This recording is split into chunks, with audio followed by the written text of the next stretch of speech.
Optimal minimalism. At this altitude, I can run flat out for a half mile before my hands start shaking. Can I answer your personal question? Now would seem an appropriate time. What if I did the opposite? I'm a cybernetic organism, living tissue over a metal endoskeleton. Tim Ferriss Show. This episode is brought to you by AG1, the daily foundational nutritional supplement that supports whole body health. I do get asked a lot what I would take if I could only take one supplement. And the true answer is invariably AG1. It simply covers a ton of bases. I usually drink it in the mornings and frequently take their travel packs with me on the road. So what is AG1? AG1 is a science-driven formulation of vitamins, probiotics, and whole food sourced nutrients. In a single scoop, AG1 gives you support for the brain, gut, and immune system. So take ownership of your health and try AG1 today. You will get a free 1-year supply of vitamin D and 5 free AG1 travel packs with your first subscription purchase. So learn more, check it out. Go to drinkag1.com/Tim. That's drinkag1, the number 1, drinkag1.com/Tim. Last time, drinkag1.com/Tim. Check it out. Hello, boys and girls. This is Tim Ferriss, and welcome to another episode of The Tim Ferriss Show. I'm sitting in a cabin surrounded by snow, and it is still my job every episode to deconstruct world-class performers of all different types, from entertainment to military, chess to jiu-jitsu, you name it. I have tried to interview the best of the best in that world. And in this particular episode, we are going to talk about anti-aging.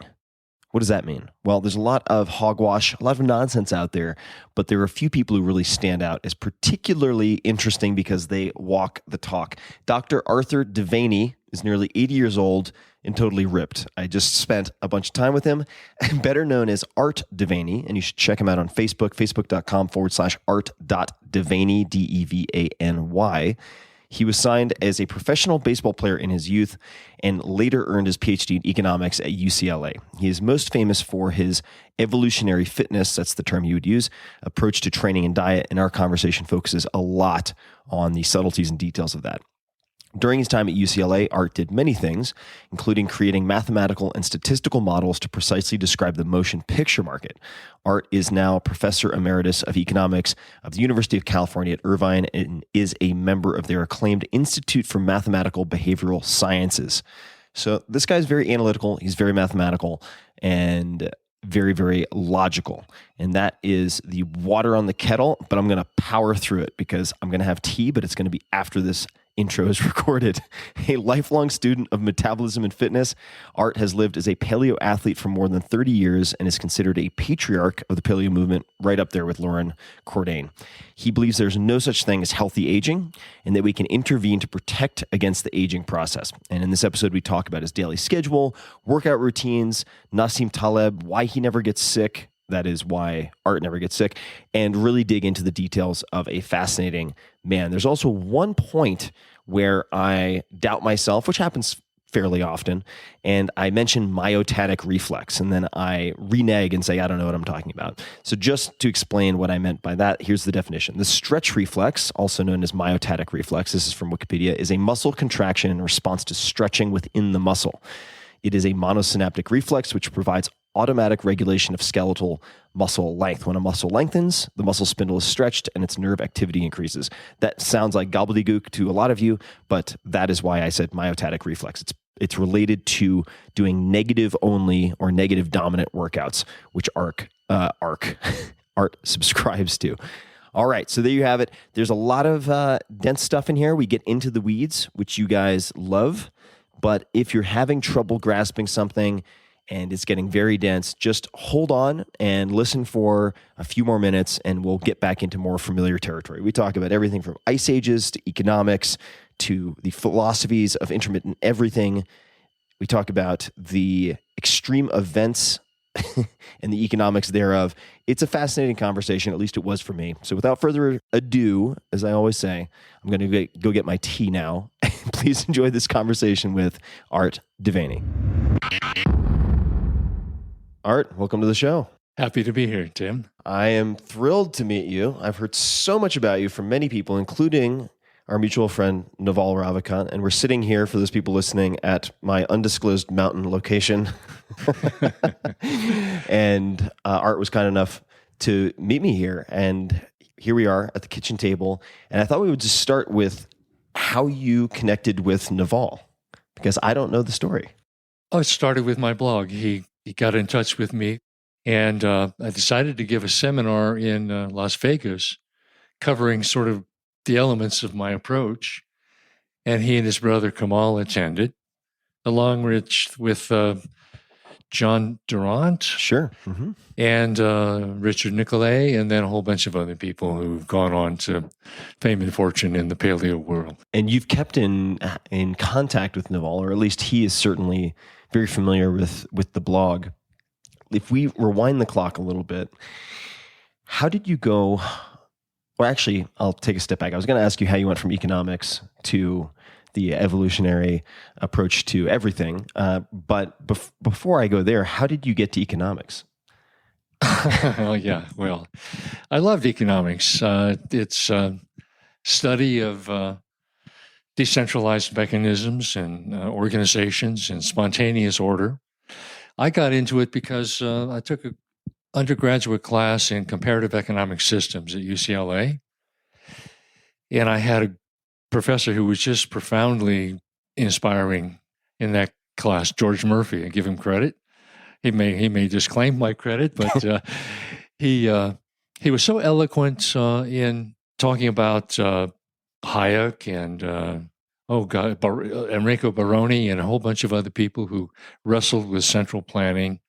This is a time when central planning was sweeping Europe and was being promoted even in the United States. The progressive movement at that time, they felt that centralized control, scientific management, top-down hierarchical control would be the sensible way to do. In fact, I wrote a book about the inland waterways that criticized that approach and talked about how they actually messed up the floodplains, and they thought there was a 100-year floodplain, but floods don't have mean statistics. They don't converge, they diverge. So the variance keeps growing with every new flood. What is that for people who don't have any familiarity with economics? What does that mean? If you could maybe elaborate on that. Well, the variance, of course, is a measure of the variation in the series. The series, if it has a mean, most people think in terms of normal distributions. It has central tendencies, and that the mean and variation are well described by those two parameters. Not true. The damage that's done by the worst rainstorm in a decade does 40% of all the damage that rainstorms do in that decade. It's an extreme event dominated series, just like the movies and just like your life. People fail to realize you don't get anywhere from the drip, drip, drip of the incremental. You get there from some big event that changes your life, like your book probably changed your life. I don't know what changed my life. Lots of things have. But those are the moments that are the power moments in your life. And in fact, the whole notion of normal doesn't apply to a person's life. You don't get anywhere by incrementing in small increments. There's the extreme event, and you seize it, and you're poised. And if you remain poised, you can respond to that kind of significant event. For example, there's this notion of algorithmic compressibility, which is a computer science term that applies to the ability to reduce your life to an algorithm. Can't do it. The novelty in your life is constantly progressing, and you should welcome the variance, seize the opportunities. That's the way I think of life, and it's the Zen of evolutionary fitness. That's how life works out. So we're going to spend the majority, I think, of our conversation on evolutionary fitness, and I have so many questions for you, but I want to start with an area I know even less about, which is Hollywood. Yeah. So what are some of the erroneous beliefs or that you found in Hollywood, or insights that you've written about and studied? Well, it's an industry that nobody understands. Nobody's really written anything very sensible about the industry. The Supreme Court, for example, divorced the studios from the theaters, and Justice Douglas was the guy who wrote the decision. The famous Paramount antitrust decrees. It treated the industry as a monopoly because they looked at market shares, which, if you measure at a particular point in time, Paramount will have so many dollars of the total revenue of the industry. Universal will have so many, and on down the line. Problem is that changes every week. So if you use something like a Herfindahl index or a measure of concentration, it's constantly varying. In fact, it has no mean. It's the second moment of, but it's the variance of the distribution of market shares, the Herfindahl index is, and it's infinite, doesn't exist. Molinvaux wrote about this, and so did, who's the other guy who did fractals? Anyway, it doesn't matter who Wasn't Mandelbrot? Yeah, Mandelbrot. He coined the word fractal because it's a situation where the variation is so extreme that the distribution itself doesn't have the normal kinds of limits. It's a so-called wild distribution, as Nassim Taleb calls them. Mm-hmm. And these wild distributions don't have finite moments necessarily. The mean and variance may not exist, such as in the flood example, and that's true also in the movies. Turned out that the movies has such a wild distribution that even the mean doesn't exist. So if you talk about the average gross, you're talking about no movie that ever made that. Well, it reminds me of there was some type of joke that was meant to illustrate the flaw in how people misapply arithmetic mean. And it was, Bill Gates walks into a bar and suddenly the average net worth is $50 million or something like that. Bill Gates walks into a bar and everybody's a millionaire on average. Right, yeah, exactly. So does this make movies impossible to predict or plan for? How would you build that in? If you ran a studio, how would that inform what you've learned? How would that inform decisions that you make? Well, you've got to have a story and characters the audience will love. Remember Callie Curry. She invited me to come speak to this the Screenwriters Guild. And she said, you make a movie you make the audience love the characters and then you torture them. Torture the characters. Yeah, torture, I guess, and vis-a-vis the characters, the audience. Torture the characters, right. So the idea is that a great script, a great story, memorable characters, then the rest is up to the audience. It may or may not work. An actor has the same kind of variance in his career grosses as does the industry in general. So an actor will make one movie, and that movie will earn 40% of the actor's career revenues. Same thing with directors. If you did all the regressions in the world, there's a statistical technique for trying to predict what a movie's going to make, you would find out that a handful of actors have any significance, and they're sort of flukes anyway. Like Val Kilmer came up in the regression equations. He's gone now. I mean, it's not that the past doesn't predict the future is really the way to look at it. And there's no algorithm to determine how a movie's going to gross. Genre is somewhat helpful, but only because people look at genre. Genre is not a category. It's something that people it's a box people put movies in. If you really want to know how much a movie's going to make, you have to look at how many theaters they open it on. It's the cereal box effect. If you go into a grocery store and Wheaties gets all the shelf space except for a few inches, it's going to have the highest gross. Mm-hmm. It might disappear very quickly, though, because a big opening is a dangerous strategy. It tends to give you dominant revenues in the early weeks, and if people follow the revenues as a means of making a decision how to go, which movie to go to, that would tend to propel a dynamic where you would have an expansive gross. Problem is, you also have word of mouth and reviews. So it's a mixture of public and private information. Private information being what your friends tell you about it. Public information being reading the box office scores. You put those two together and you just have an enormously complicated dynamics. You can't tell how it's going to do.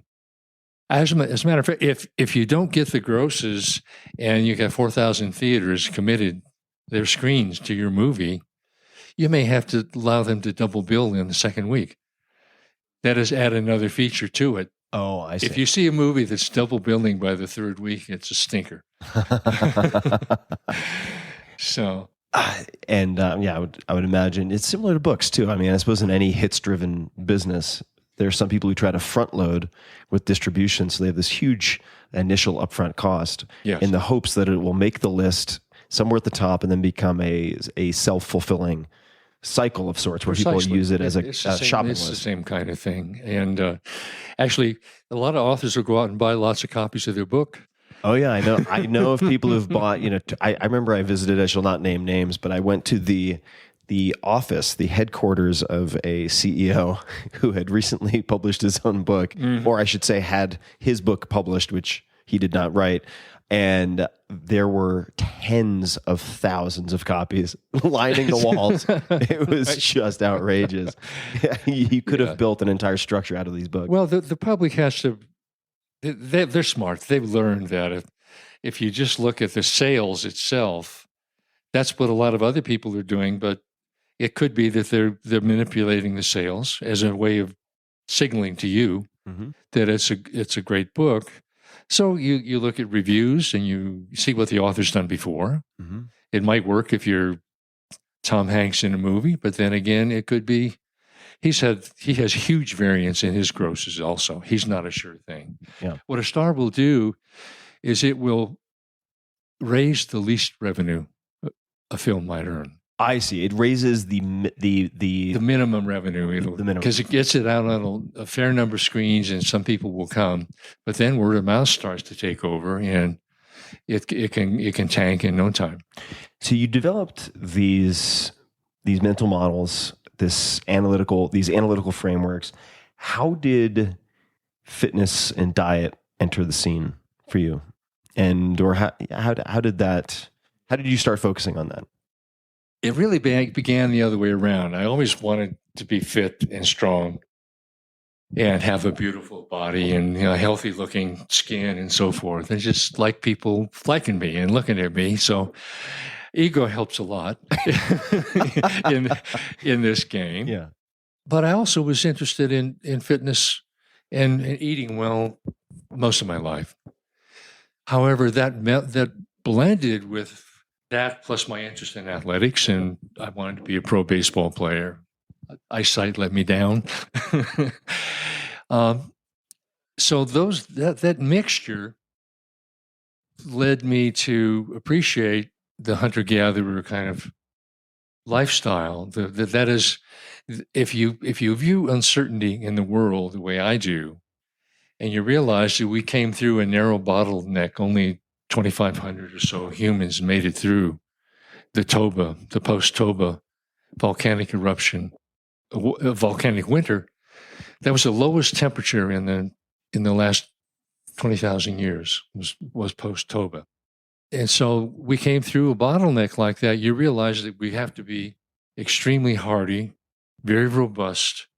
You had to be poised. The brain is there in order to adapt to the climate variations that the humans went through. There were 20,000 years of extreme climate variation, and a good brain is a good way to get through that sort of thing. You can imagine God's designers, human designers, saying, "Well, we got a new model now. It's different from the archaic model in the sense it has a very large brain. It's smart as hell, but it's kind of fat and slow." And God just says, well, let's see if it gets through the ice ages. I have 20,000 years of ice ages planned ahead of it. And that's what happened. The archaic form didn't last. And all the other closely related forms of human beings disappeared at this time. The Neanderthal, the Homo heidelbergus, and a host of other. Even Homo erectus was still around early on in this period, 200,000 years ago. So they all disappeared, and they all disappeared because you didn't have the adaptive behavior that modern humans have. That brain was the survival instrument. That means that we're here, we have a great brain simply because it's a way of adapting to the challenges that the world presents to us. And you couldn't have the brain that we have unless you had a body as well. The brain muscle signaling dominates most of my thinking. So an approach to fitness. Well, think of the sea squirt. I'll admit I don't know much about sea squirts. The sea squirt's a little polyp that lives in the sea, and it floats around, finds a location, latches onto that barcalonger, and eats its brain. Eats its own brain. Eats its own brain because it's found its place. It no longer needs to navigate the world, and the brain is dispensable. And every bit of protein and substrate that an animal can get a hold of course, it's going to eat. So at that point, the sea squirt consumes its brain. A lot of people do that too, don't they? Yeah, I was going to say, I think a lot of that's happening right now. Yeah. Settling into a couch, you lose your muscle. Your brain begins to degenerate because it's not getting the signals that the muscles release all kinds of so-called myokines now that have been discovered. And it also, a remote signal from the muscle can cause your brain to improve its cell quality. To maintain neurons, one thing you can do is to contract muscles, and you'll find you improve what's called proteostasis in the neurons. Proteostasis is maintaining the cellular quality, not having misfolded proteins, misshapen proteins, wrong kind of proteins in your. Is that related to like a brain-derived neurotrophic factor or things like that, or is it a different mechanism? It also does that. But see, neurotropic factors are typically growth-type factors that rescue a stressed cell, and that does happen. But the other part of it is that you need to alter insulin signaling so that you're actually bring on the defensive pathways in that neuron, as opposed to the growth the growth factors and the growth signaling. So that would bring on the FOXO and sirtuins and other factors in the neuron. So that kind of signaling, and if you affect proteostasis in the brain then can send neural signals to affect proteostasis in remote tissues. Now we're into this notion of remote signaling, or signaling at a distance, which is systemic signaling. Economists love that kind of, the kind of model, that adaptive kind of decentralized behavior. And what types of, if we're looking at, so for instance, I was listening to one of your presentations, and on one of the slides, I just wrote down 2 lines, and it reads, "Aging is not programmed; it is the result of the failure of a renewal program." Right. And so I would love to hear you elaborate on that maybe a little bit, and then B, follow that through with the implications in terms of behaviors that might help, or diet, anything that might help to bolster that renewal system. Yeah. Well, aging is really a puzzle. I only started studying it a few years ago, and I figured, well, I'm an expert because I'm experienced. I was about 78 years old when I started looking at aging. And I thought, it really is a lot simpler than people are making it out to be. It is not programmed. There's no aging genes have been discovered. The only genes that have been discovered to have any bearing on aging are defensive pathways. FOXO, sirtuins, proteostasis, a host of other defensive immunity, stem cell proliferation, There are 4 or 5 pathways that are involved in aging. And in the main, they are regenerative or defensive pathways. Like immunity, the immune pathways cross over with your cell maintenance, defensive pathways. For example, autophagy is used in both processes. Autophagy being the consumption of self tissues, of own tissues. Phagy being eating, and auto being your own tissues. So autophagy is both an element of the immune system. It's also an element of keeping the stem cells alive and healthy, because they're living on autophagy. And when they need to proliferate and come out and heal wounded tissues, they go through a burst of autophagy, and then they transition into oxidative phosphorylation. They use oxidative pathways after that. They're being defended by autophagy so that the mitochondria don't damage the stem cells. They have to live in a low oxygen niche. In fact, they're very similar to a very primitive form of cell. They live on basically glycolysis, and that was how all life lived at one time. And your fast twitch muscle fibers also used the most primitive kind of energy sources for movement. So the defensive pathways are really the key to it all. And the poets know this. The legend of Tithonus is a legend of the Greek god. Aurora was Aurora's boyfriend, and Zeus didn't like it. So Aurora pleaded with him, with Zeus, not to kill him. So Zeus, in his clever way, said, well, okay, you're going to live forever. But he didn't. He forgot to say, I'm not going to let you age. So Tithonus wastes away for eternity. It's a cruel punishment, but it's a correct description of what the aging process is. It's a loss of cell function, loss of cell integrity, a loss of the ability of stem cells to renew tissues. So aging basically is simply damage. What are some of the interventions that you find most interesting at this point? I eat only twice a day, so I want long intervals between meals. I want low insulin signaling so that I bring on the defensive and repair pathways. I want to be conscious of maintaining my stem cells. Now, how do you maintain your stem cells? Well, first of all, you don't have too much mitochondrial density down in your stem cells. So I really want to talk about this. Okay. Mitochondrial density is all the rage. All right. I mean, it seems to be all the rage, isn't it? And like they're innocent little batteries that just sacrifice and produce energy for you. Remember, they have their own DNA.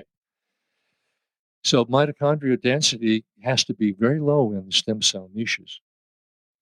Moreover, the mitochondrial activity level, for example, humans, people don't know this, humans have the lowest mitochondrial density of any mammal.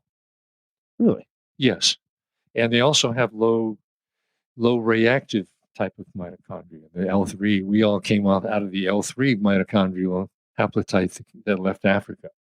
Remember, mitochondria Eve occurred about 138,000 years ago. By that time, humans were huddled on the seashore of South Africa trying to survive. The temperature was so cold and so much ice was locked up moisture that the Sahara expanded in scope and became very arid. So after Toba volcanic eruption, the largest volcanic eruption in the last 2 million years, humans were basically settled along the southern and eastern shore of Africa, huddled there to survive. And Curtis Marian thinks that the seashore saved humanity. The accessibility of seafood along the shore. Vegetables were wiped out for about 1,000 years, or not. There was a 1,000-year volcanic winter, and vegetables were difficult to come by, and the inland sources of animals were sparse as well. It turns out we may have survived on corms. They're a starchy plant that is in the biome of southern Africa. Corbs? Corms, Ah. Corms. Yes, I've seen this Corms. written. Yes. Corms. Mhm. It's a carbohydrate containing, I hate to tell the paleo guys this, but between the mussels and the washed up seals and an occasional beached whale and the seabirds and occasional inland hunting, that was basically how we survived. Mussels are your friend, and both kinds of mussels. So there's the survival aspect. The DHA, of course, in the seafood became substrate for the brain, and you can see there are remarkable photos that show the difference between 100,000 years difference in the human skull. It's a profound difference. You can see that the human skull, the modern human skull that emerged, is kind of a juvenilized version of the earlier skull, and the high prefrontal area, the cortex, and what have you. So brain expansion clearly occurred in response to two things: the availability of nutrition to help propel brain growth, the need to have high brain cognitive power to survive the ice ages, plus the growing settlement size on the seashore, because we now had a stable source of food. I'm thinking of us, coming from that period. And that spurred technology. And remember, language developed at this time too. So it was an enormous change in human behavior during this time period. And so we were talking about the interventions. You mentioned eating 2 times a day, and we'll come back to this, I think. But is that generally breakfast, dinner, lunch, dinner? What does your split look like? Well, whatever suits you, but I do lunch. I do breakfast, dinner, because I want a long interval between meals to promote proteostasis. I want to clear the enzymes. I want to remember there are about 1 billion proteins in a cell, according to Dillon's group up at Berkeley. Oh, Berkeley. And it's very critical to the degradation of the proteins is sort of a continuous process, but the transcription and making new proteins is an interval-based kind of thing. It depends on when the nutrient signals are there, when mTOR begins to say, okay, don't consume proteins, make new ones, transcribe and translate. Although when you transcribe and translate, you find that moves up a diagonal, that the atrophy process follows it, because you've got to keep some kind of balance there.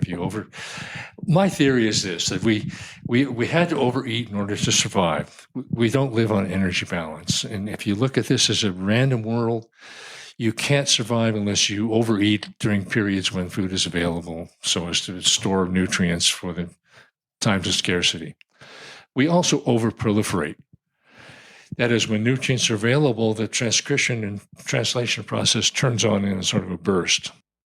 Has to be, because otherwise you won't make enough proteins to survive. Your cells won't be durable. That is what's killing us today, because we're over-transcribing or overeating. We're making too many proteins. They get misfolded. They get damaged. There's no room for them. The architecture of the cell is stretched. The actin filaments are stretched out, and there's stress signaling going on. And you don't transcribe accurately. You don't make good proteins when you're under stress.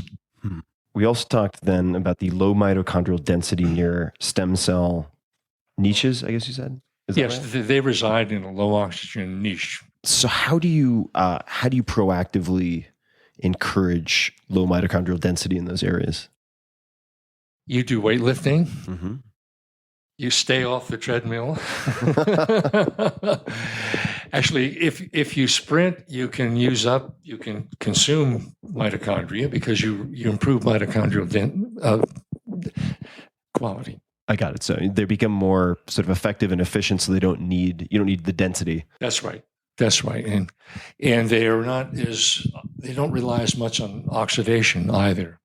You're using the glycolytic pathway, which goes through the mitochondria anyway, but in the Krebs cycle and so forth. But it's not producing lots of free radicals.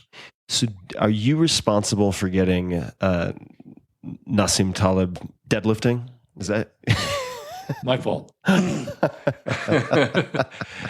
Well, you remember the story about Nassim. If you read the back section of the little section he wrote for my book, because here he was a kurtosis trader. That is, he used distributions with wild characteristics.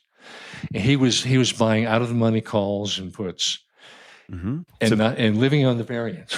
Right? He was living in the options world. Yes, that's right. And so here he was doing just steady state exercise, and I said, "What are you doing? This is the wrong approach." Just so I know, because how did the two of you connect? I used his book in a class I taught, Fooled by Randomness. I used in a class I taught on the economics of uncertainty. I told him, I communicated with him. I said, "I'm using your book." I don't know why I wrote him, but because I hate textbooks. And that really connected with him. He said he hates textbooks too. You really hit a sore spot. You get him started on academia. So you connected with him, and then he was doing steady state exercise. He was doing his 3 sets of 12 and so many hours on the treadmill or the cycling or whatever, and he figured out that in cycling to and from his office, that's when his office was some distance from his gym. He said he figured out that the maximum expenditure of energy in that ride was what did him the most good. Mm-hmm. And that's your approach too. That's 4 hours. For example, in an organization, the half the work is done by the square root of n workers. So you got 100 people in there, 10 workers produce half the output. Sure. Which I mean, this is, we're on the same page with this in terms of Pareto distributions. Yeah. Right. And this is just all of Price's work, and Lotka and others have looked at scientific publishing, what have you. The Pope has his own version of this, by the way. Pope John Paul, before he passed away, he was asked how many people work at the Vatican. He said, about half of them. And of course, Robert Evans says the same thing about Hollywood. Hollywood's a place where half the people are not working. And it's true that between films and they're hoping for the next one, and so forth. Even Dustin Hoffman is great. He said, I have to be grateful to be working. This goes with the business. In the industry, there are these power law distributed networks, and a few people are at the central hubs. And so the same rule really holds for the movie industry. Probably half the people do about 10% of the people do about half the movies or something like that. And so Nassim thought that the calorie expenditure during his bike ride was what was giving him the most bang for the buck. Can you imagine that people were that dumb back in those days? And there's still people around who think that it's an energy balance model. I don't know how. Well, let's face it, they all studied steady state exercise because you have put someone on the treadmill and you measured his oxygen expenditure. Nobody had any idea. Non-steady state exercise is very difficult to quantify and to measure. Now they're getting better at it, much better at it. The power law holds again because the most intense exercise, the most intense expenditures to the bulk. You put accelerometers on children. The leanest are the ones who engage in the most intense bursts. Little children don't steady state exercise. So what does your exercise regimen look like, or what you would prescribe to someone like a Nassim or anyone really? Well, I told Nassim to start doing negative deadlifts if he wants to improve his deadlifts. Mm-hmm. Have somebody help you put the bar up, lower it, mm-hmm. pick a height, and then put it up again and lower it again and put it up again and lower it again. I do almost all negatives now. Why, Zach? You talk about why are eccentrics so important? I'm doing eccentrics for really 3 reasons. The main one being that they double your stem cell counts in the satellite cells in the muscle. Now, they double them, but they don't exhaust them. A lot of people, if you double the stem cells that flood out, you may exhaust them because you may simply exhaust the ones in the niche. What you want to do is you want to double them and have one go back into the niche and one go out and heal tissues. Asymmetric differentiation is what you want. If they symmetrically differentiate, they both become new possible progenitors to cells. You're now exhausting. Take one out, put one in. It is the best way to do it, and eccentric exercise does that. Downhill running does too. Downhill running. Running. How do you so I'd love to hear what a negative focused workout of yours might look like. And if you could also just talk about mitigating injury risk. Yeah. Because there are a lot of people who for instance, there are a lot of sprinters who in their training will only do the positive on deadlifts and drop them for fear of hamstring injuries. So not to say it can't be done safely, because I've done a lot of negatives, but I'd love to hear what a workout of yours looks like. It's so mild you wouldn't believe it. I work out almost every day. Okay. Maybe 10, 15 minutes. Mm-hmm. And sometimes it's hard to do a negative if you don't have a training partner, but I use equipment, and I'll use, like, for example, leg extensions. Push up with 2, lower with 1. Yeah, typical. Leg press, push up with 2, lower with 1.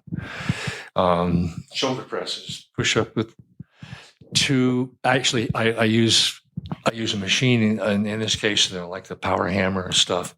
I'll push it up with 2 hands and then lower it with 1. Mm-hmm. And delta weights are all fast twitch, mostly fast twitch fibers, so they really respond well to that. What body, just since you mentioned it, which muscle groups respond best to this type of training? All of them. All of them. But okay. Postural muscles, they're slow twitch fibers. They need to have endurance. Mm-hmm. Keep your posture locked in and solid. I end every workout standing against the wall. Now, this was the thing that Naval liked most about my seminar. Stand against the wall. Get a little slot in the small of your back. Put your heels and butt against the wall. Your shoulders back. Your head back. Walk off and look over your cheekbones. Don't drop your head and start looking down. Your whole spine collapses. So look straight ahead. Well, if you need to look down, just look down over your cheekbones. Okay. Don't drop your head. You descend your head and the rest of your spine. So this is to establish proper posture? It is to establish proper posture, but also to maintain it and to have the sort of the nobility of having good posture. Mm-hmm. It really makes a difference in your mental attitude. Are you working your entire body every day?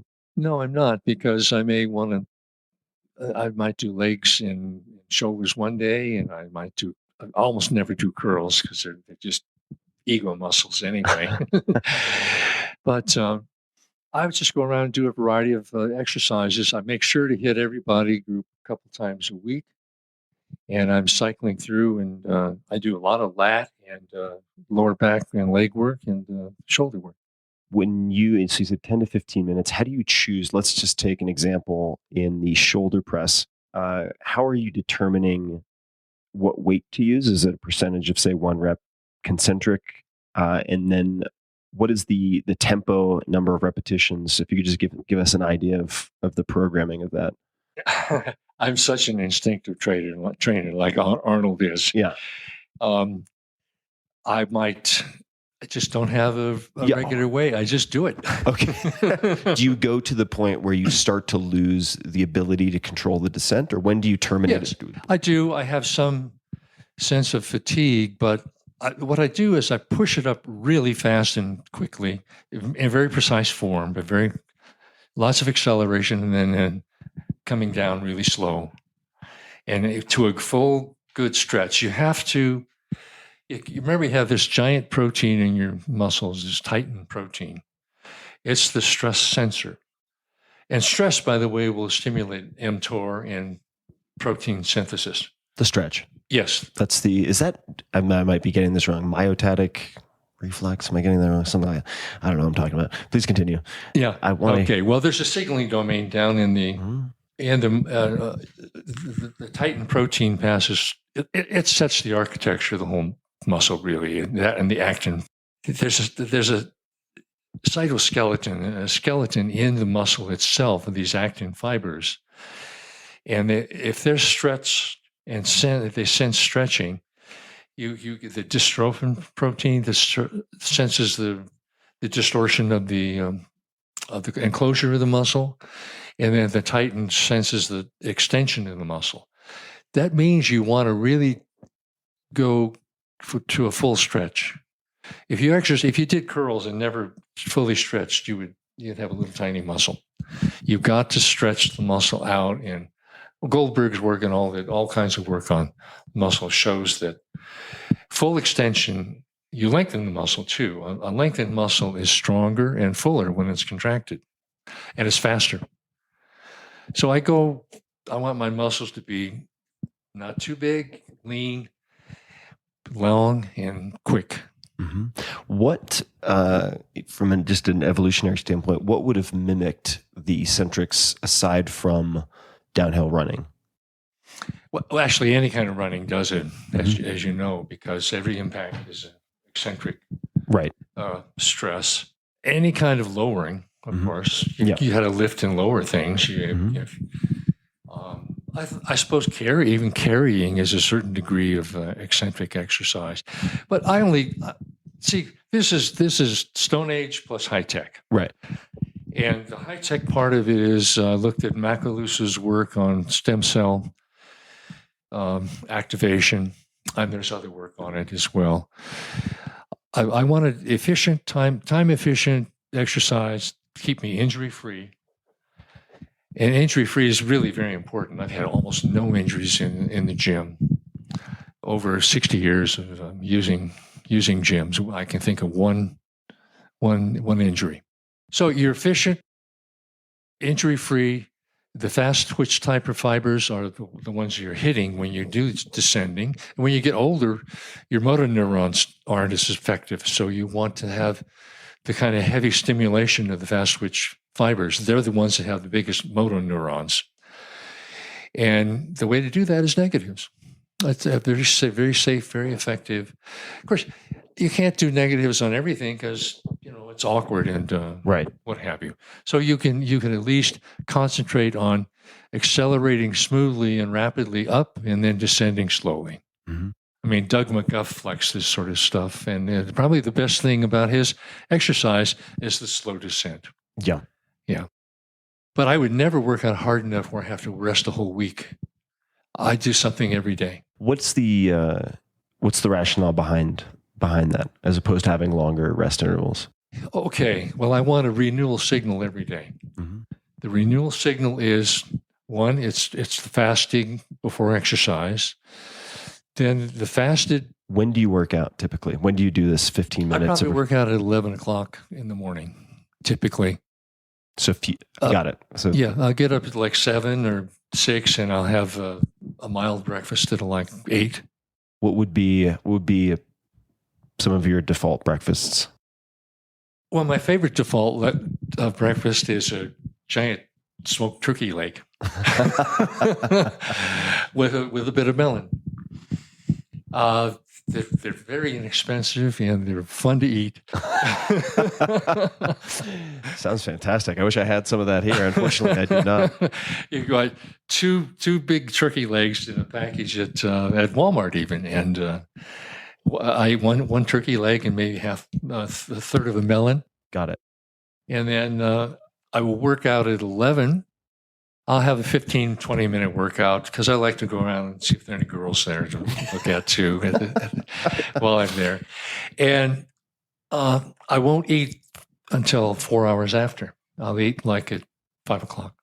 Got it. So that's your evening meal, and then you don't eat between 5 and when do you typically go to sleep? I might go to bed at 11. Okay. All right. No, but so you'd finish your last meal by say 6 o'clock and then have 4 or 5 hours of fasting before bed. That's correct. Got it. And okay. then all right, got it. I won't eat till, maybe even lunch the next day. It just depends. Mm-hmm. Got it. I'm just I never have 3 meals a day. I sometimes have one, sometimes none, most times 2. Mhm.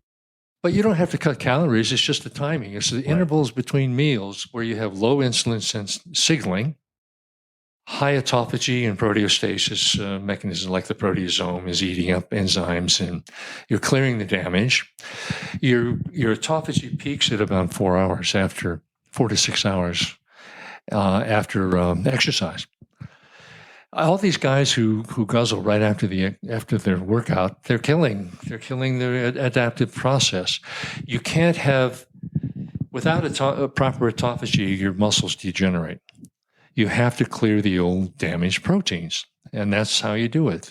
The proteasome is that little core-shaped barrel-shaped object in the cell that consumes mostly enzymes that have done their job.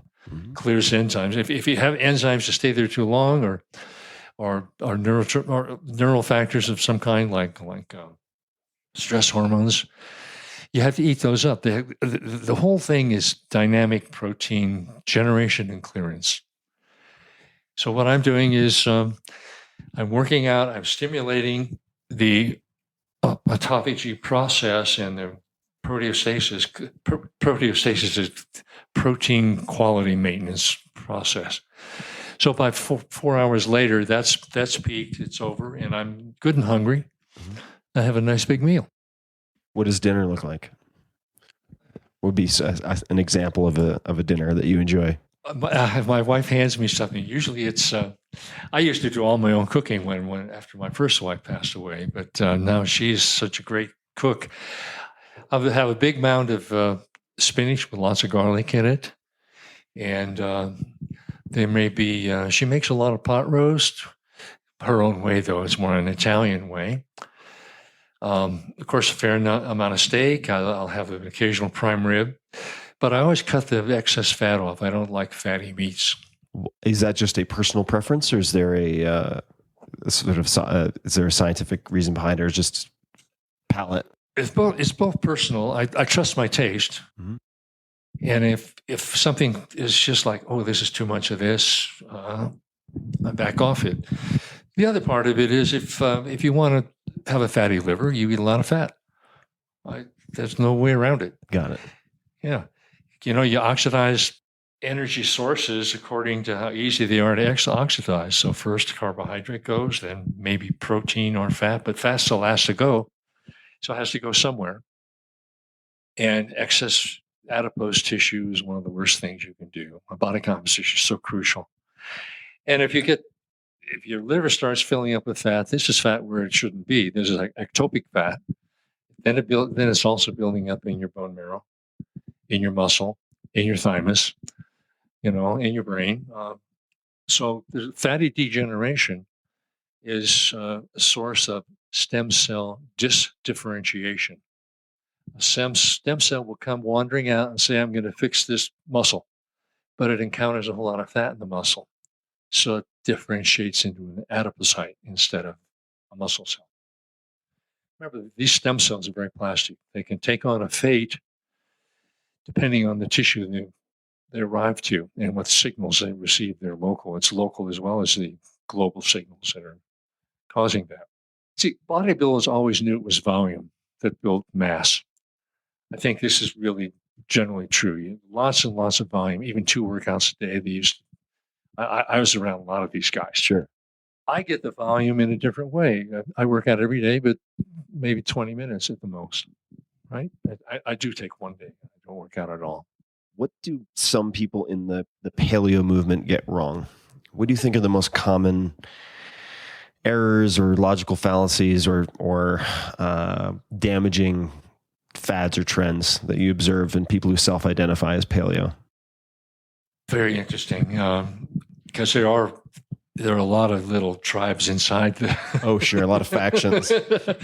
And I don't keep track of these guys. There's just too many people trying to say too many things.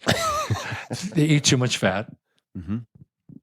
Absolutely true. A lot of them went off wildly into fat consumption. So they probably have fatty livers by now. You cannot eat large amounts of fat and not have a fatty liver. You can't Look at the energy. Who needs all the energy? They're worried about energy balance. I don't get worried about energy balance. Do you? They think there are particular kinds of foods they have to eat, but really variety and flavor, texture, color. That's how you choose your meals. What are your thoughts on? I love your Facebook page, by the way. I do have questions about why you got rid of your blog, but your Facebook has more sort of information density than I've seen on almost any other Facebook page. And what are your thoughts on coconut oil and coconut products? I wouldn't do it. You wouldn't do it. Now, does that come back to the fatty liver and just a percentage of your total intake is fat? Well, first of all, it's an evolutionary non sequitur. It doesn't follow. You would not be seeing large amounts of coconut consumption in the Paleolithic. So it's just odd, first of all. And it's kind of a fad, second of all. And who knows the manufacturers of these things? There are all kinds of impurities that are involved. It doesn't taste good either. I don't. You got. I'll confess, I'm pretty sick of coconut. Modern The taste of coconut meat has got so much fat in it already. Why would you ever need to have any additional source of fat? And even olive oil, I'm sparing with. Do you cook eggs or do you consume eggs? Sure, you do. How do you prepare your eggs? Fried, boiled, scrambled. So if you fry them, what are you using to fry in? Or scrambled? What are you using? A small amount of olive oil? Are you using butter? Are you using a small amount of olive oil in at a moderate temperature? And I don't know. Actually, I haven't seen my wife cooking the eggs lately. I don't know how she does it. Oil-free would be perfectly fine with me if you had a pan that, one of these ceramic pans that where things slide off. She never burns an egg either. They're always wonderfully done. I used to throw a yolk away when I'd eat 4 boiled eggs, Would you still do that if you were consuming eggs? I find the yolk a bit odd in taste, and I don't like too much yolk. But I don't throw. But I get tired of eggs. I'm very tired very quickly. Got it. Yeah, I found I love eggs, but I only recently discovered a few years ago, and it's so simple, how to make proper soft-boiled eggs. So you have a nice, delicious yolk, as opposed to the yellow golf ball of the hard boiled, which is just so chalky and unpleasant. Yes, eggs are. So let's talk a little bit about. You mentioned the consumption of, say, post-workout carbohydrates and amino acids or whatever it might be. Love to chat a little bit about mTOR. So this is a big subject, and a lot of people are trying to minimize mTOR activation in the hope of extending lifespan and health span. And so I'd love in general to hear your thoughts on that, where people are, say, doing everything they can to minimize activation of mTOR. They're trying to remove L-leucine. They're trying to get their IGF-1 as low as possible. So thoughts in general on mTOR, and then also on the use of, say, rapamycin or metformin. Well, look, when overproliferation or hyperproliferation is considered to be one of the evils of modern world, but it was a necessary adaptation in the past. You couldn't have survived if you didn't proliferate rapidly in the presence of food, because you wouldn't have another chance later on. You had to be very effective at doing that. But there would have been, in the evolutionary times, there would have been a protein quality control process following that, because you've had a fairly long interval without food. So overdriving mTOR was never a problem. They're talking in the modern world about people who never shut mTOR off. Basically, you don't have these intervals between meals, and you're overdriving mTOR, so you're creating lots of misfolded proteins. Proteostasis is collapsing. The first thing a C. elegans does when it starts to die is its proteostasis collapses. C. elegans, this is our favorite worm. Yes. For lab studies. So you don't want your proteostasis to collapse. It's not going to collapse if you have these intervals between meals. If you don't turn on mTOR, your immunity is not going to function properly because you proliferate your thymocytes and your T cells. Your whole immune system. Rapamycin is an immune suppressant. Immunosuppressant, right? Yeah, because you're shutting down mTOR. All toxins shut down mTOR. Mm-hmm. Because you can't transcribe in the presence of a toxin, or you're going to proliferate. That toxin is going to invade all the new tissues you're making. So proliferation in mTOR, and mTOR isn't the whole thing, by the way. You stimulate mTOR through mechanical stress. When you're consuming damaged proteins inside your cell, mTOR is being signaled. Why is that the case? Well, because those amino acids are now available, and you have to have that, because if you don't, the innate stress response can't be activated. Gene transcription changes when you're under stress. First of all, because you don't want to make proteins in a stressful situation. Second of all, you have to encode other genes to mount the stress response. And mTOR is doing that because it's getting the amino acids that are coming from the proteostasis process. So if they want to chronically turn down the mTOR, they're going to waste away. You need IGF-1 to rescue neurons that are struggling and stressed. You make IGF-1 locally. They're confusing systemic IGF that is in the serum, in the blood, Right. from the local. There's local signaling and there's global signaling in some sense. And in the circulation, you're getting your global signals, but in the muscle or in the brain, when you exercise your muscles, you actually create local IGF-1 that doesn't necessarily go out into the bloodstream. I have very low serum IGF-1, but I have lots of muscle in it because I make it locally. I had an Olympic doctor who looked at me and said, "You can't have that kind of muscle and have such low IGF-1." And I said, "Well, I make it locally."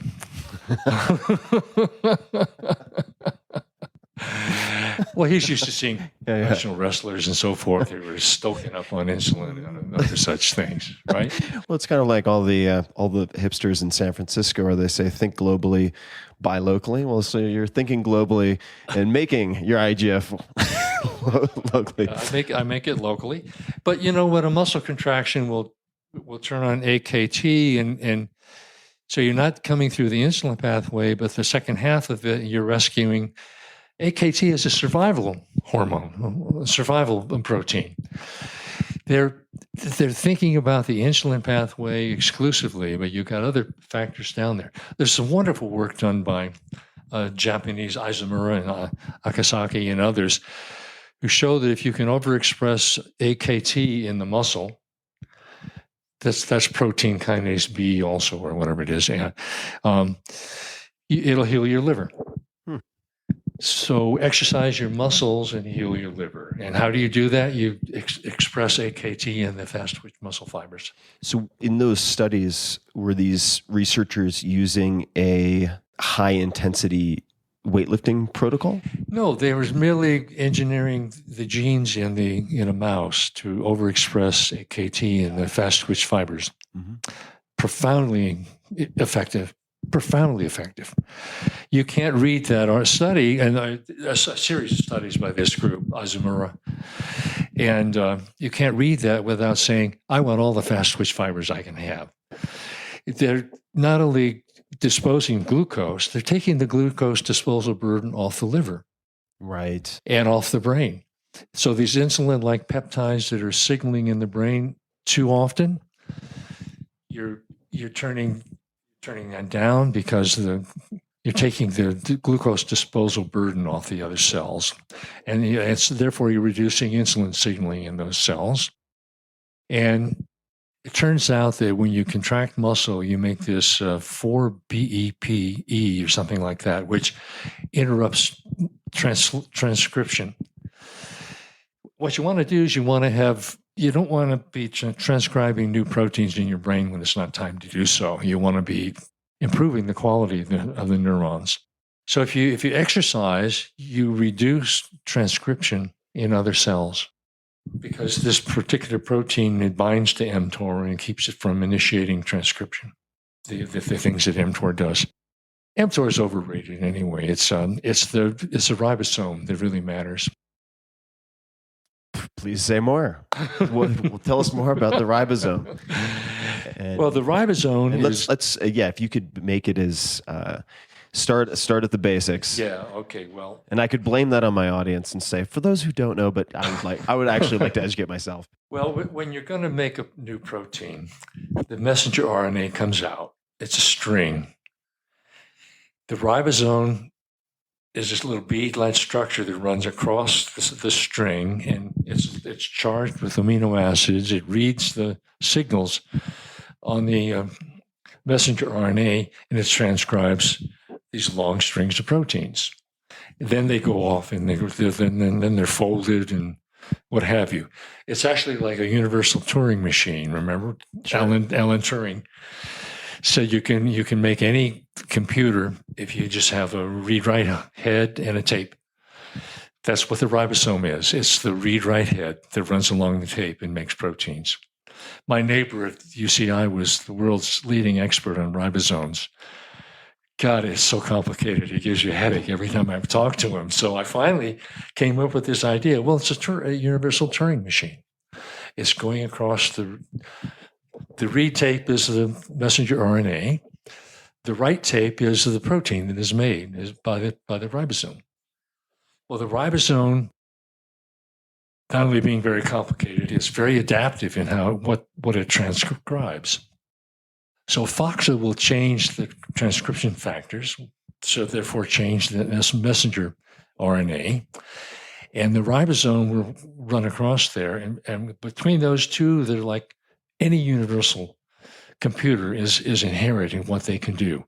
So you change the transcription factor, you wrinkle up the DNA a little bit and expose other areas for transcription. And the ribosome is what is the coding factor that handles the integrated stress response. Protein transcription changes toward, instead of making new proteins, you're making these stress responsive factors. And that's integral to the survival process. That happens in response to resistance training, or yes, got it. Yes, it does. You'll make FOXO. You alter the transcription of your DNA. You'll make new messenger RNA, and the ribosome, if it senses stress in the cell, it'll begin transcribing these protective factors. Instead of like making all new proteins, it'll switch it. Andrew Dillon has a wonderful paper on this. You should try to read. His group has taken the. Where is he based? Or where is his team based? Berkeley. Oh, that's Berkeley, man. My backyard. He's right up there in the Bay Area. You may be at UC San Francisco. Mm-hmm.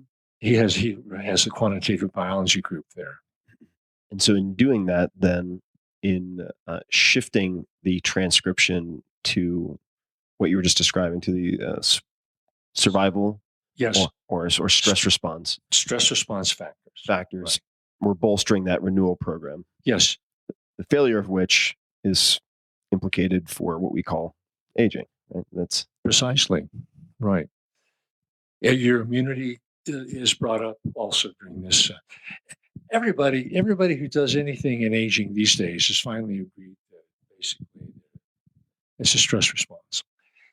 That's what keeps you young. That maintains the cells, protects them, and hormesis is like they want to leave it on all the time, yeah. But it would exhaust you. Mm-hmm. You can't be poised for every possible kind of damage. Remember, the world's full of maybe trillions of different kinds of damage that can happen to you, and you can't have a precisely tuned damage response to each threat. They have to be generalized, and they're generalized through certain transcription factors and through the way the ribosome makes proteins. So these generalized stress responses, they run across the immune system, they run across the stem cell system, they run across the protein synthesis, across the ribosome. All these pathways intersect, and every one of them encodes some kind of stress response, cell protective pathway that's responding to a toxin, rapamycin, to a bacteria. And the thing you don't want to have happen is when a bacteria is in there, you don't want to be transcribing proteins, or the bacteria will get into that. You'll be making proteins for the bacteria. So you've got to be able to shut down transcription at the right time. But if you can't shut down transcription or mTOR completely, because then you can't make the defensive factors that are required. Mm-hmm. And this is where these microRNAs seem to come in. Are you interested or not interested in, say, intermittent use of something like rapamycin? Do you find that, is that just trying to make a deal with the devil? Are there too many unknowns, or is something like that interesting to you? To me, I don't. It's a deal with the devil. Okay. I haven't even had a cold in 40 years, so I'm not going to mess with my immune system. So aside from the let's say the way that you eat and the spacing of your meals that we discussed, and the resistance training, what other factors or behaviors, interventions do you think have contributed to not being sick for decades? Stay away from people. Stay away from people. But I couldn't. When I was teaching at the university, I had a class with 400 people in it, and half of them had just gotten back from China and were coughing and sneezing and so forth. I was sort of the universal substitute teacher because everyone else got sick and they knew Art wouldn't be sick. They'd call me up to go teach their classes. It's spooky in a way. So is it just picking your parents wisely, or is there more? Are there other factors? There are other factors, like you expose yourself to some cold, mm-hmm. You stress your muscle, you get plenty of good sleep. Very important. You gotta have these FOXO mTOR windows during your sleep. You gotta live in one window or the other. There's a growth, repair window, insulin window, and there's the FOXO window. Insulin TOR versus FOXO. That's how I see my life. And I'm going from one window to the other because it can't spell FOXO. FOXO. It's a forkhead box. Mm-hmm. Proteins, there are 4 human versions of it. FOXO3A is probably the most important. It's so important in your cognitive function. When you're starving, FOXO makes you want to move. Mm. So the FOXO window for you then would be part of good sleep, which is why you're not going to eat within 4 or 5 hours of going to bed. You're going to spend the first window of sleep sort of rebuilding tissues. Second window of sleep, you're into the starved FOXO mode, and you're also altering your synapses. There's an interesting new gene. It's called Homer. It floods into your brain when your excitatory signaling is depressed. Not much glutamate in the neuron. So Homer comes in, and it shrinks your synapses. It's very appropriately named. That's hilarious. It is hilarious. And it's proportional shrinking. In other words, you're going to say 10%. Each synapse is going to shrink by 10%. The biggest synapses are the most active ones. That's where post-traumatic stress lives. So if you can shrink those, they have to be stable. But if you keep rehearsing that same synapse constantly, it's going to grow in strength. And people who reverberate thoughts in their mind or ruminate a lot, they get depressed because of those circuits. According to Gerald Edelman, that's neural Darwinism. Neural Darwinism. Neural Darwinism. There's Darwinian competition going on inside your cells everywhere. So for those people listening who do ruminate and perseverate, that's another good word, constantly and get depressed, what what advice might you give them? Starve and exercise. Starve and exercise. Now, you know what? You seem like you have more to say, so please continue. Well, starve and exercise, but do something that's totally different so that you set up neural circuits that compete with the ones that are ruminating and building and strength in your brain. The starvation part of it is to eat up some of these dysfunctional synapses. My saying is, for every damaged molecule, there's a damaged thought. And a depressed brain, or a brain that is,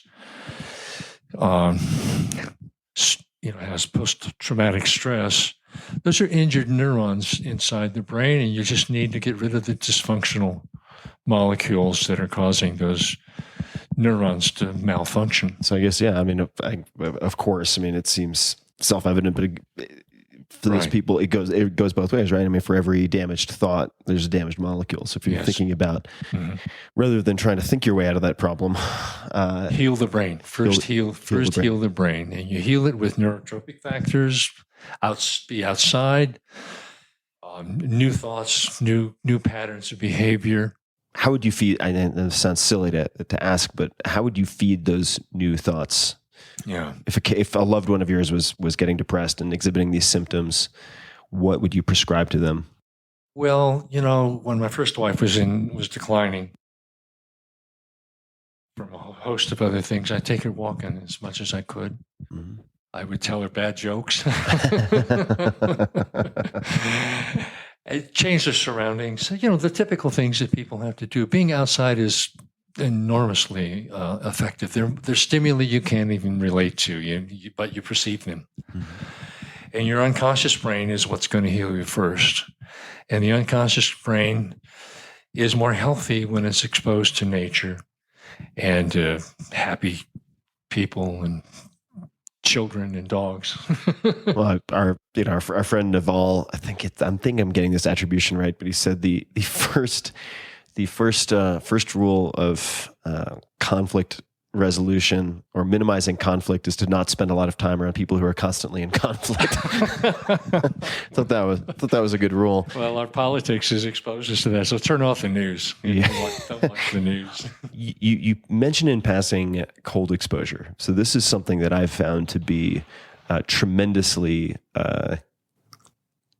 effective in mood elevation, among other things. But how do you expose yourself to cold?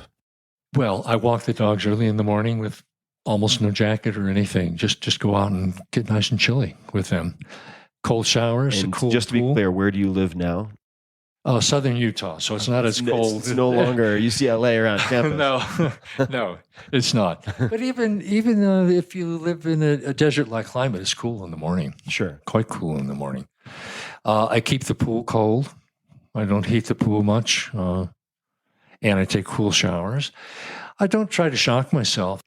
I know this may seem like a non sequitur, which is most of my brain, but we were talking about what you'd taught Nassim as it related to exercise. Are there any particular things that you've learned from him, and that could be what you used his book to illustrate in your class, or anything else? Oh, sure. I mean, first of all, he's a marvelous writer. He tells stories in a way I can never tell. Fat Tony. Yeah, Fat Tony, right? He creates marvelous characters that embody the kind of thing he wants to ridicule or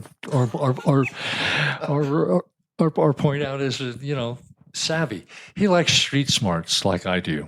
We both like math smarts too. I mean, actually, he went to the Courant Institute. He's a very well-trained mathematician, far better than I. I guess we all need a black swan hunting device in some sense. Like I tried to create a financial device. I had a crook for a partner who was too dumb to be able to take this anywhere, but I've figured out ways of using kurtosis to finance pharmaceuticals. Could you define kurtosis, please, and spell that? It's a measure of the odd shape of the distribution. It's highly peaked and skewed off to the right or something. It looks very non-normal. Mm-hmm. Does not resemble a bell curve. No, but it's a thing of beauty because it's where life lives. That's where life is in that kind of they're fractal type distributions. So like a Pareto distribution, and then they drop down at the minimum. So you developed that for pharmaceutical development, you said? Yes, I had, because the last talk I gave at Harvard was between what compared the movies to pharmaceuticals, and it turned out that they were the same kind of statistical distributions. Leptokurtotic. It sounds like something you should gargle for, but it's actually a thing of beauty. It's skewed and biased to the right, and with a very long, heavy tail. Heavy tail being, because every tail is long in a sense, but they become very thin. It has a lot of probability out there. That's true of a power law distribution, of Pareto distribution, and so forth. So it turns out pharmaceuticals that way, because a few pharmaceuticals sell billions and billions and billions of dollars, or like $12 billion a year. Most pharmaceuticals sell about $500,000 or $1 billion, maybe at most. It's the big outliers that dominate the industry in revenues. So using that skew, you can design a swamp-like instrument that uses the upper tail to pay the lower tail. Mm-hmm. And if you divide it correctly, you have a very favorable kind of gamble. So his would Taleb's black swan hunting device then be derivatives trading? Would that be how, or would it be something in addition to that? Actually, you're the one to talk about that, because you're the guys who's found all the black swans. With the startups, yeah. I mean, that's certainly. Well, I mean, the way we're going to maybe get off the reservation here for a second, but the way I've thought about that is because I do not have the mathematical or modeling background of you, nor Nassim or anybody else. It's not a funny story. It's kind of a tragic story. But 10th grade, my brother and I had two different math teachers. I had a math teacher who was very caustic, really had a chip on her shoulder, and berated students. Sounds like Nassim.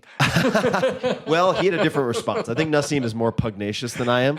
So he showed his teacher.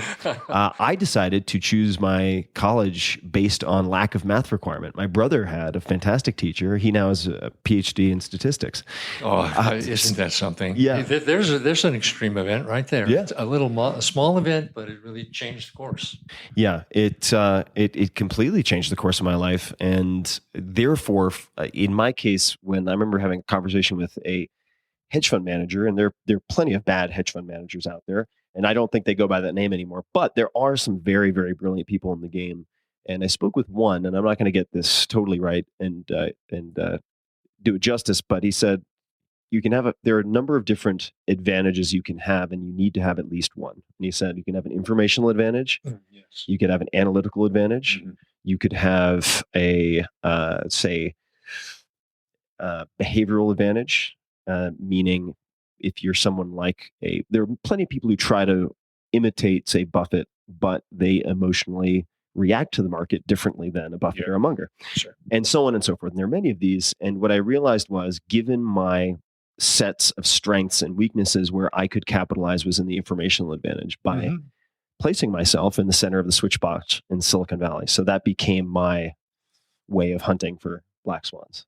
Fantastic. If you can handle the information load just coming through there. Well, you know what was so odd about it, in a sense, or counterintuitive for a lot of people I describe this to, and Nassim actually informed my thinking a lot on this, because, and I'm again not going to do his description justice, but thinking in a barbell fashion, where I have the vast majority of my assets and investments are cash or cash-like equivalents. And then I have this smaller portion that is speculative, but very asymmetrical returns, if I can think through basic portfolio management properly. And what I realized for myself is that I have an emotional disadvantage when it comes to publicly traded anything. Yeah. I respond very poorly to compulsively, despite knowing it's not in my best interest, watching people freak out and the sky is falling, and then I become Chicken Little and I sell at the worst time. So what's fantastic about startups for me, and I do not recommend this to anyone who does not have a significant advantage as I did, that I would do all of my homework, make a decision, invest, and then I couldn't sell. It was a liquid, and that turned out to be a very good thing. I was locked in. How about that? Yeah. So I had to do all of my homework on the front end. Yeah. And then there was no ticker tape for me to watch, no charts for me to watch, really. And it's just worked out fantastically. I had a professor who was long in sugar when the Castro Revolution hit. He finally said, "I can't take it anymore. I gotta clear my position." Oh man, it's couldn't get any work done. Yeah, no, it's I'm really, really, really bad at anything that I can watch moving up and down. So I need to address that in my own life in a lot of ways. But so we're talking about. Well, for instance, talking about the sugar position, and I remember asking a friend of mine who's a very good investor about liquidating certain positions or not, and he said, "Well, I think you should just look." And I was asking him for certain dollar ranges, how he runs the math, and he said, "I just sell down to sleep at night levels." That's exactly it. So selling to sleep at night levels, Yeah. and you mentioned getting good sleep. What are things that you do or don't do to help ensure good sleep for yourself? Well, here's probably the only supplement I take. I do take some melatonin. Melatonin. Mm-hmm. And do you take that on a daily basis? Sometimes, but it's like I didn't bring any with me on the trip or Right. so forth. I don't do anything regularly. But melatonin is much more than just a sleep aid. It's found in plants. It's a stress-resistant protein. It does have powerful antioxidant properties, but you need oxidants too. Oxidative molecules are signaling molecules as well, but you need a proper balance of signaling versus chronically signaling oxidative molecules. But there's some other direct, I think it stimulates autophagy in the brain or some of these more fundamental processes that maybe it brings out Homer. Out of his cave. And how do you think about dosing? Is this like a 1 milligram, a 3 milligram? Do you have any idea? 5, sometimes 10. Wow. Okay. So that's a dose that I would use if I flew to Hong Kong to correct my sleep cycle. Sure you would. Yeah. Yeah. You would. And it would work, but I don't do it for sleep. I do it for the other things it does. Got it. And do you worry at all? And this has been so there's certain things you are not terribly interested in, like rapamycin. Do you worry at all? And this is the question that came to mind. I haven't asked him directly, but Dom, who we know, Dominic D'Agostino, also uses melatonin on a very, very regular basis. Do you worry about any type of negative feedback loop or tolerance development or side effects from chronic use of melatonin? A lot of people do, and maybe I did it one time when I didn't know enough about it, but actually it's not. You're not going to shut down the pineal gland from making melatonin because you're not really stimulating it to make it in the first place.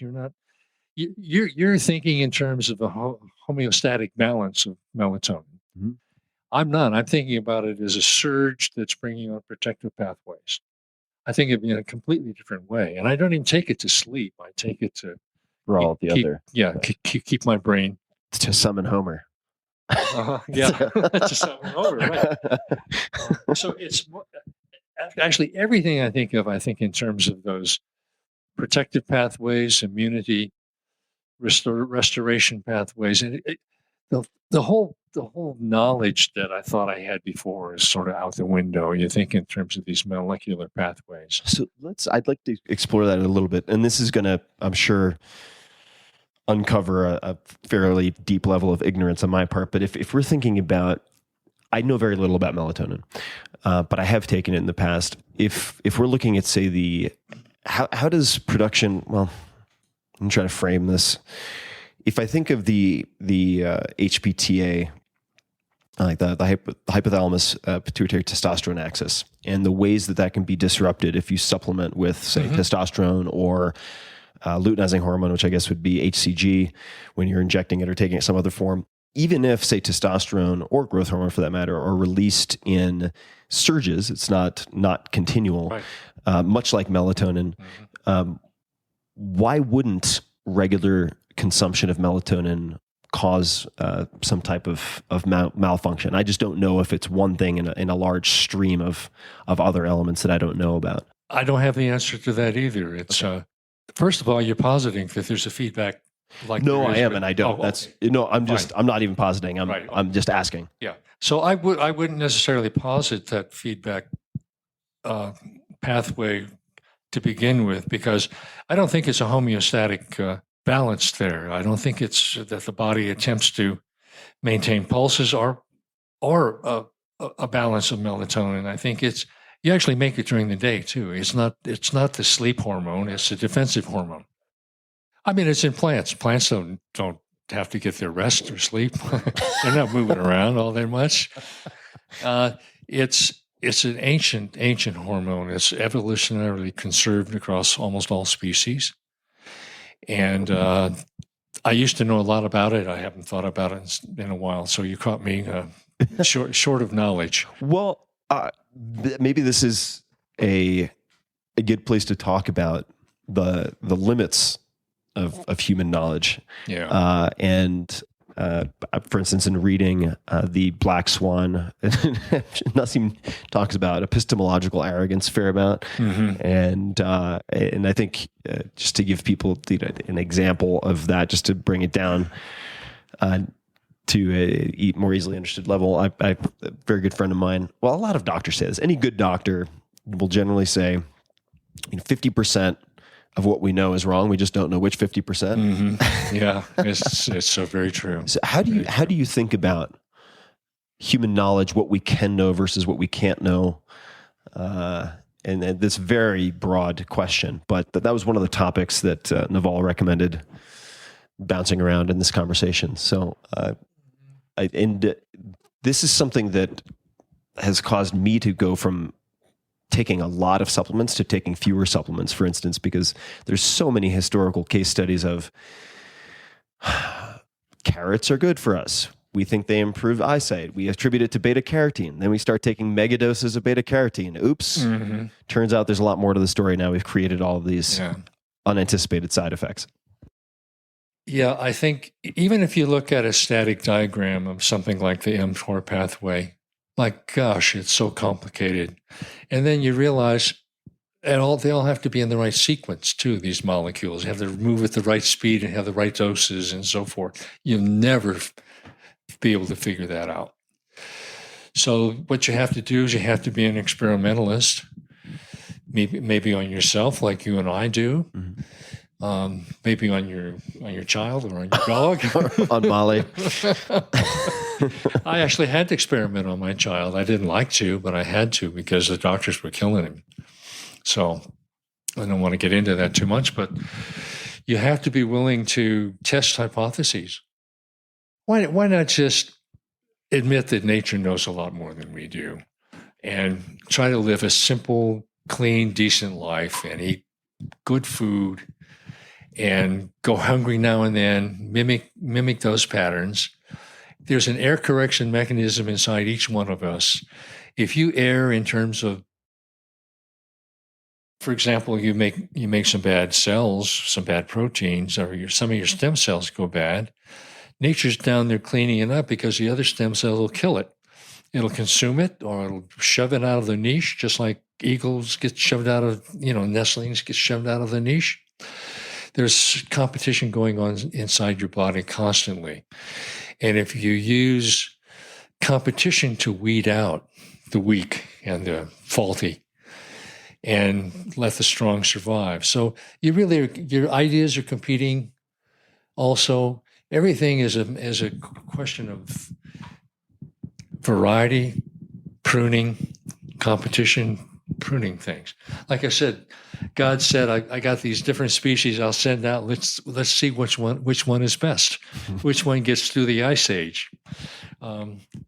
That's how you do it. And your body is constantly pruning your thoughts, your motivations, your rewards.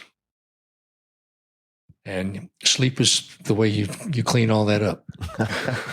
So I want to shift gears a little bit. I'll just ask some of what my audience knows as rapid fire questions. Your answers don't need to be rapid, but just as we come to sort of the tail end of our chat, what books have you gifted most to other people or recommended most to other people?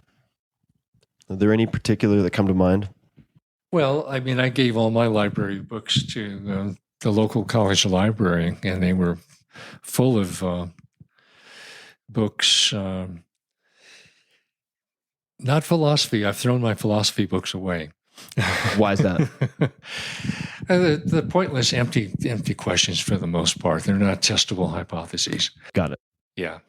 I've been generous with my thoughts more than I have with my books, in the sense I've gifted the bulk of my knowledge that I developed on my webpage and in my first essay on evolutionary fitness, and the knowledge I put out there about the paleo lifestyle, I think was a real gift I gave to a lot of people who've carried on and developed it further. And I wasn't the originator, but Lauren and I were both sort of thinking about, Lauren Cordain and I were thinking about these things simultaneously. I kept telling him, don't jog, Lauren. Don't jog. Yeah. I think he probably still does. And I'm sure he's quite healthy still.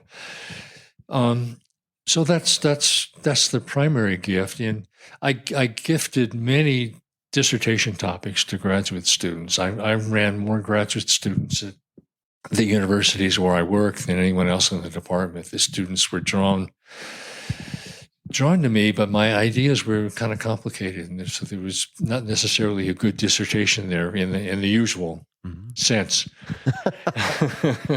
Good news, you have me as an advisor. Bad news, it's a hard topic. Yeah. Are there any particular books that have very heavily influenced you, or books? What are books that you've reread, if any, come to mind? I actually read the journal literature. I don't read very many books anymore. Scientific literature. Mm-hmm. Where do you go hunting for literature, and how do you decide what to read? I choose a topic, and I look very broadly at the topic from a mathematical point of view, from a biological point of view, which is all my reading now. I must have my bibliography is getting close to 8,000 entries in this aging literature. And what a goofy literature some of it is. I mean, there's some fantastic articles there, and then there's just a lot of fluff and redoing and reviews. And sometimes the abstract of the article won't be as long as a listing of authors. It's really a weird field. It's just a party review. Yeah, they figured out how to get citations. Economists never we don't co-author them much, and maybe one or two co-authors at the most. Well, I mean, if humans respond to incentives, right? So gotta, Indeed. Yeah. Is that mostly PubMed? What sources do you like to use? Are you subscribing to particular journals themselves? Well, I'm still a professor emeritus, so I have access to the whole, just about all the world's publications. Yeah. PubMed. Don't get into reading about diets. It's an endless literature, and it's pretty lousy. What are in the fields or field of aging, longevity? Although I feel like that word's kind of tainted, but it is. Yeah, life extension. That one too. I don't even know what to call it. But what are the current wild goose chases, in your opinion, or areas that are potential dead ends, or things that are just getting way overblown in your mind? I do think these attempts to manipulate mTOR are kind of pointless. If you chronically shut down mTOR, you're going to shrink to nothing. You're not going to make new proteins. It's windows. You got to have these switches. The most fruitful papers that I read talk about a pathway that crosses another one, and then you have switches. You turn them on and off. You age in this window. You don't age in that window. It's one way to look at it. Yeah, that's a helpful way to look at it. Yeah. So you just want to have the not aging. Yeah, you want to be defending or renewing, but most people in today's life are renewing on a continuous basis, and so they're misfolding proteins and they're damaging their cells and building fat in tissues where it doesn't belong, and so forth. So I think all these attempts to stall mTOR are really kind of weird. You want to stall it. You don't want to overproliferate, but you actually want to be capable of proliferating when it's essential, because when you want to renew a cell or rebuild tissues, you have to be able to do that. Bodybuilding and the whole notion of regularity and chronic are totally wrong. You got to have switches, windows, and you go back and forth. You alternate. You got to be alternating states is the way to think about things. And the problem is some of the people have looked at, for example, Cynthia Kenyon's work on the worms and so forth, the FOXO pathway. There are lots of residual pathways that are FOXO4-KIT box genes that were part of the development process that are now resident in the cells and can respond and defend and repair a cell. For example, if you work out, you trigger FOXP and FOXM proteins in your brain. Well, And by workout, you mean sprint or resistance training. Yeah, you can jog if you want to kill some of your stem cells. But no, you got to have variety. You got to do all of these things. So I think the idea of switches in windows is going to come. Systemic signaling is the hottest new thing in aging research, which makes a lot of sense. That is signaling at a distance. I think the stem cell pathways are going to turn out to be just crucial and very, very important. And again, mTOR is sort of misplaced because we got so many sick people in the world. It's bad to be average now in today's world. It's really bad.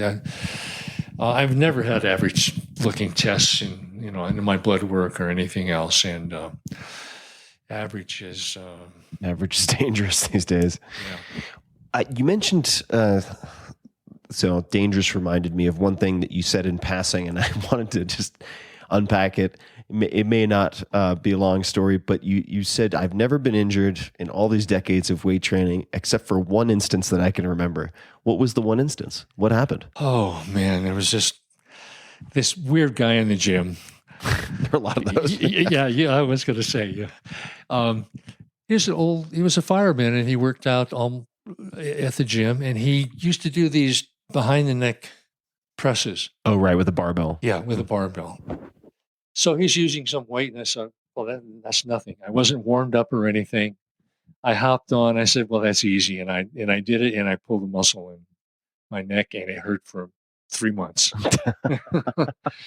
What are things that you do to help minimize the likelihood of injury, whether it's some type of warm up before you go into your negative work or otherwise? Well, first thing, I don't warm up. You don't warm up? No, like Okay. Mike Menser used to do. Got You it, just sure. go in and start working out. Now, when I was So you go straight to your first work set, whatever that might be. yeah, Mhm. but it's usually sort of mild. And I may start with my so-called famous hierarchical sets: a lightweight 15 reps, a heavier weight 8 reps, a heavier weight yet 4 reps. You're going right up the fiber hierarchy: slow, intermediate, fast twitch. Now you're warm. You warm up more rapidly if you do something that's reasonably intense, and then the rest of the workout you're warm. I work out early in the morning when it's cold, or I used to, and now that I don't have a job anymore, I'm retired.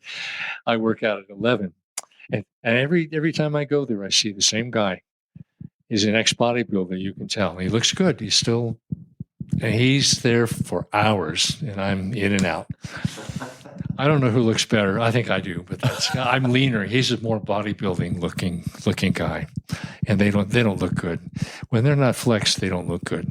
Let's face it. You mean you don't like the second trimester abdominal lift? No. And just for all the bodybuilders in the audience, it's not all of you, but let's be honest. If we look at some of the competitors when they're not flexed, Oh boy, how long? Is it a boy or a girl? That's right. That's exactly right.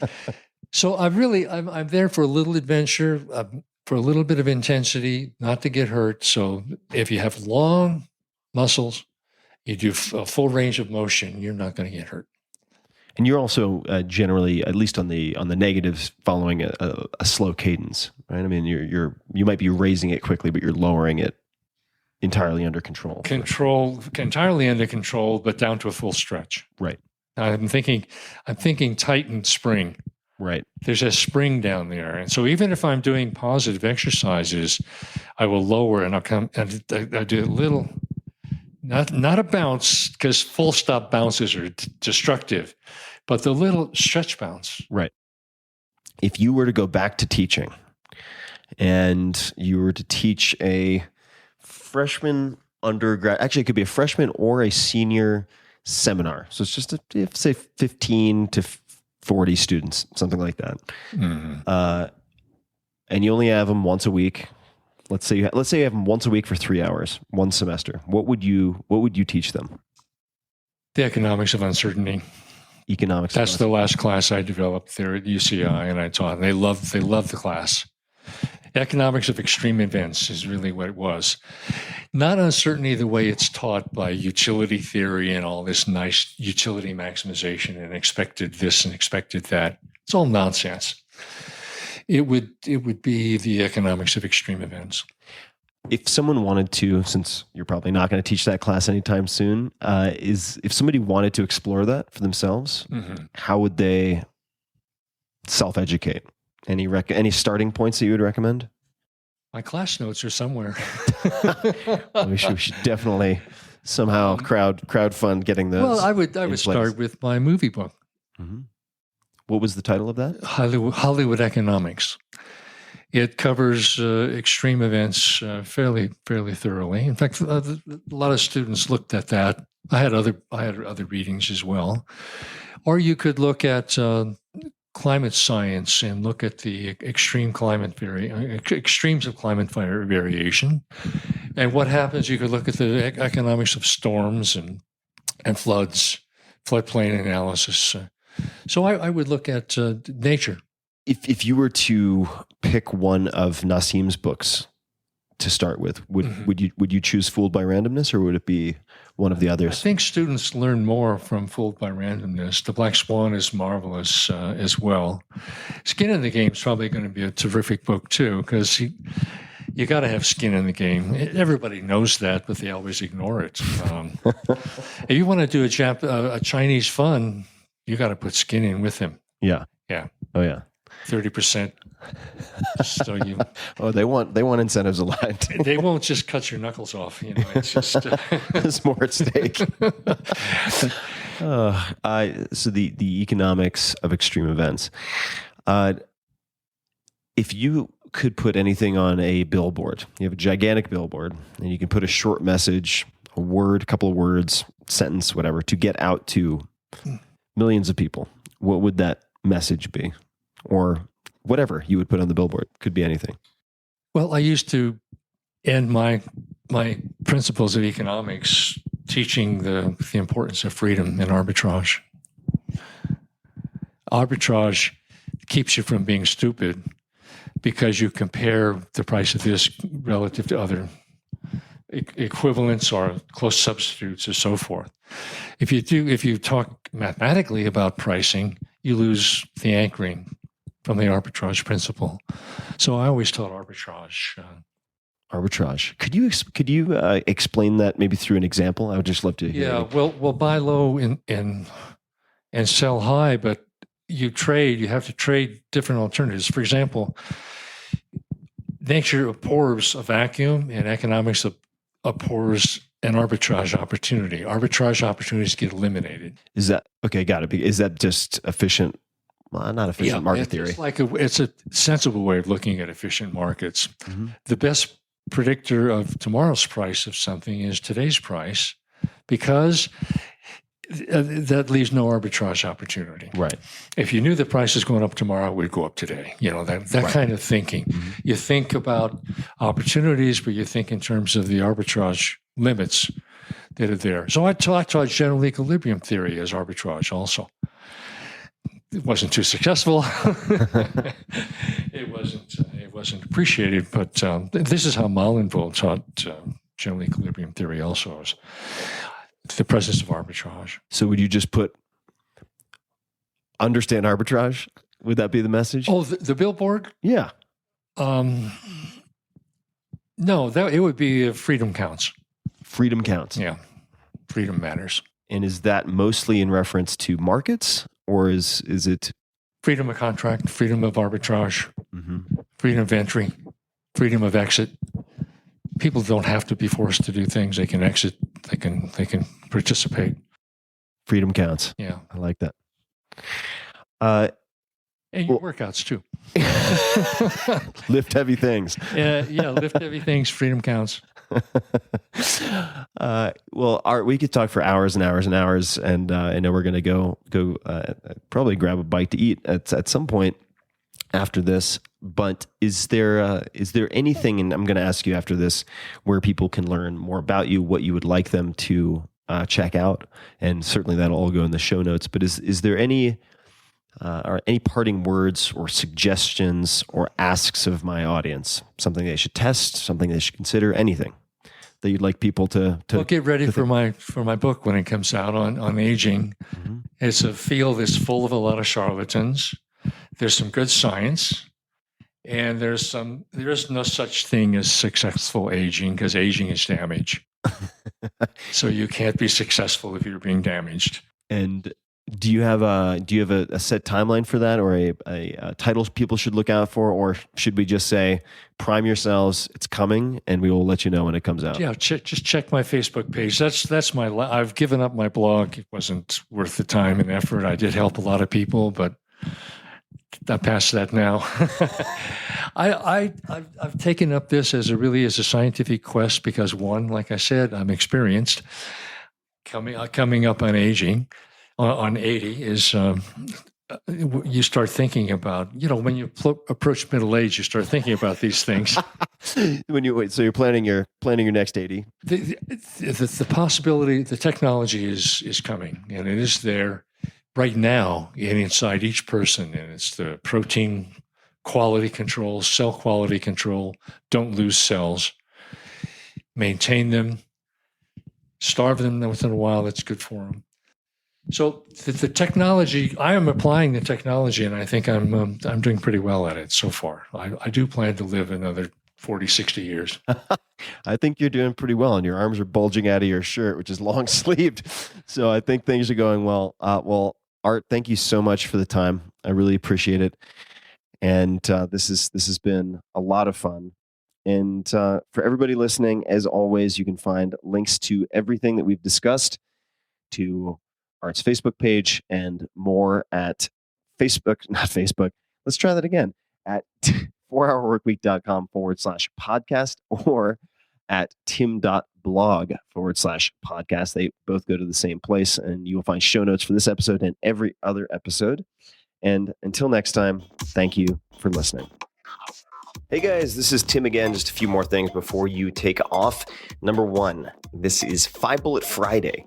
Do you want to get a short email from me? Would you enjoy getting a short email from me every Friday that provides a little morsel of fun before the weekend? And 5 Bullet Friday is a very short email where I share the coolest things I've found or that I've been pondering over the week. That could include favorite new albums that I've discovered. It could include gizmos and gadgets and all sorts of weird shit that I've somehow dug up in the world of the esoteric as I do.